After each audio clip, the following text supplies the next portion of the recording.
If the blessed brethren in the Christian world give thanks and praise. So me say fire, fire, fire, fire, fire, fire, fire, fire in the Apprise and it a burning higher. Now show me who is. I see them and me see them from far. Hypocrite, you don't know lyrical gunshot. Iwan Suhyini inside Apprise music. See me I say, bless.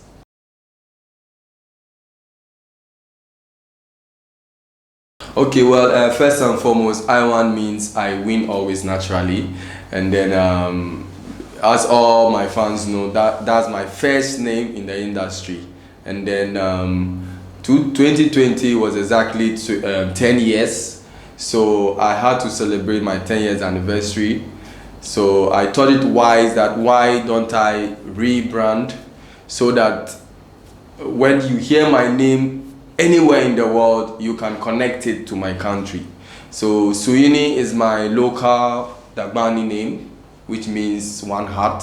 So I just thought it wise, and that was a name given to me by my mom. So I thought it is spiritual in a way. So since I'm doing an anniversary, 10 years, let me add that name so I could help rebrand. Myself, I still see myself as a young artist. People call me veteran, and then I go like, yo, don't retire me. Being an upcoming artist sometimes is not easy, and then dealing with them too is not easy, because you have to put the person on track, you have to direct the person. If he or she is not patient, he might lose the energy that you want. So for me, I don't sign them up. I just give them a promise that I'll give you platform so you can showcase your talent, and then through that you might have a big help somewhere. And then some too, I talk to them to have patience so that we put them on a plan.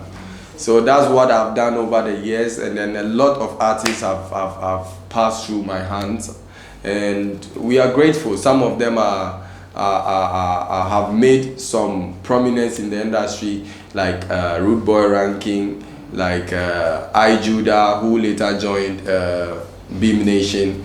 You know, all these people or all these acts are acts that went under the Gideon Force. If you have passion for something, even if money is not coming, you still have the zeal to do it. I've been passionate about music. I started with hip life, many don't know, and then it got to a time I wanted to preach consciousness, but I realized I cannot do it very well with the hip life genre. So I chose reggae and then dancehall. So in all, I think it's passion. Sometimes we do play free shows. Sometimes we do play shows that we are being appreciated, things that we ourselves know this is not enough. But then we have to go for the fans. We have to let the fans feel us. So if you see Iwan every year dropping an album, it's not because I've gotten money or some income which is pushing what I'm doing, but it's just a passion that I have for the music. Yeah. Well, over the years, we've had some successes with our music. I've traveled twice to UK, and then once to Ethiopia. The first two traveling was out of the vibrance of the energy in the album that we released, which was the first album. And then the subsequent ones, I think I became an independent artist then, so I do everything myself. So we just follow up with the vibe. I realized I had more fans and I had more attention from Ethiopia, and I had to go and follow up. So I did 1 month, and I went there was a program running too, so like a workshop. So I just joined in, and then I fused in some tour to it. So I would say the demand is high, but then mostly if you're not set up with a management, sometimes when people want you, it's hard for them to even get you. But then the few that gets me, we do well to relate to whatever they want. Yeah. The vibration is like starting from a scratch. Like in Ghana, they know Iwan, but then I'm on the street of UK, nobody knows me. So I just see myself as an underground artist. So every stage I get, I don't perform like they already know me. I just give them my best. So it's not a weird experience though. I enjoy it. You know, sometimes if I go, even in Ghana, if I move from Accra to a different region, it's still a different feeling, you know. So you just have to adapt to people and then know that, and there have to be humility too, you understand? When you go somewhere, they don't know who you are. So you just have to, you know, gel in, yeah. Yeah, I think that would be a Bravo. Yeah, we have a song called The Pioneer. That was on his album. I think Kewa was the one who produced it. I remember well, we met one afternoon and we went to Tema together. And then the pace at which we completed the song was what really I admired about him, because for me, I didn't take long to finish my verse, but with him, he took a little bit longer. But when he went to the booth, he didn't take long. I rather took longer. I don't know if you understand. So that really explained the level of experience and professionalism. And then the second artist will be Tiny. On my first album, you know, I being in the studio with Tiny, you know, him doing his thing, you know, I just admired. Most of these artists were artists that I was fan to them. Like Obrafo, I was one of his fans. So seeing him in the studio with me working was yeah, a blessing. Yeah. I have 10 studio albums and then 1 mixtape album. So making 11. Yes. Yeah, I would say since 2010, you know, I released my first album on my birthday, which I think was very significant because albums too are like children. So you are giving birth to a child. So when we did that, I then planned to do it every year.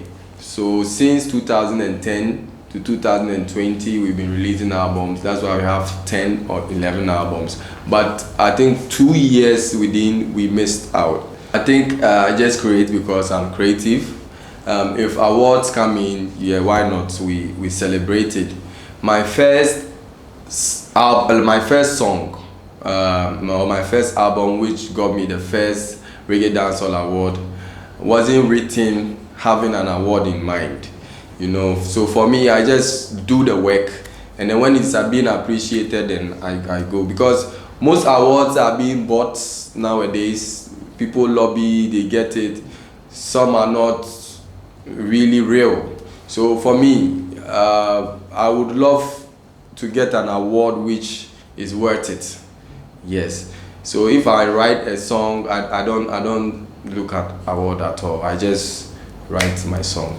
Yeah. I've been an upcoming artist before, and then I'll just share something small about what really kept me going before I even met my first management, Bull House Entertainment. I just try to put myself out there. You understand? I think I'm one of the first artists who got signed, who signed up on Facebook in Ghana, because if you go on Facebook, you see I signed up right from 2010. I always put myself out there, but then most artists, upcoming artists, they want to get a management, they want to get a manager or some sort of somebody before they can feel, you know, moving out. But then be your own manager, be an independent artist, a proper independent artist. There are a lot of DIYs you can do. So when a management sees you, you can see the seriousness in you and come for you. And then just keep doing, dedicate yourself, you know, focus on what you are doing. Don't follow what people say, because some people might do some genres and it work for them, but when you do, it won't work for you. So if you're a gospel artist, a rapper, dancehall artist, just keep to it, and then and just be prayerful.